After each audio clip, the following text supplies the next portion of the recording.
শাকিব মিমির তুফান ছবির অন্যতম হিট গান দুষ্টু কোকিল। মিমির দুর্দান্ত নাচ আর শাকিবের অ্যাকশন থেকে নাচ সব কিছুই দারুণ উত্তেজনা ছড়ায় সোশ্যাল মিডিয়ায়, এবং এর সাথে সাথে নজর কাড়ে দুষ্টু কোকিলের দুষ্টু বয়। কয়েক সেকেন্ডের জন্য মিমির সাথে তাকে পা মেলাতে দেখা গেছে, আর ওইটুকু সময়ের মধ্যেই নেট দুনিয়ায় সাড়া ফেলেছে দুষ্টু কোকিল খ্যাত দুষ্টু বয়। কিন্তু আপনি কি জানেন এই হ্যান্ডসাম, গুড লুকিং, হট দুষ্টু বয়টা আসলে কে? এই দুষ্টু লুকের মিষ্টি বয়ের নাম হলো মানব সচদেব। তিনি ওপার বাংলার একজন অভিনেতা।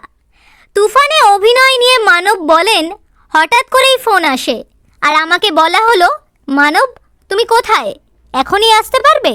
ব্যাস চলে গেলাম আর শ্যুট করলাম। আমার কাছে বিষয়টা সারপ্রাইজের মতো।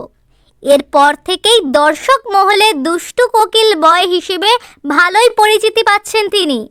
মানব কিন্তু ভারতীয় বাংলা ধারাবাহিক, হিন্দি ধারাবাহিক দু জায়গাতেই নিয়মিত অভিনয় করেন, এমনকি সিনেমাতেও সব জায়গায় চুটিয়ে কাজ করছেন।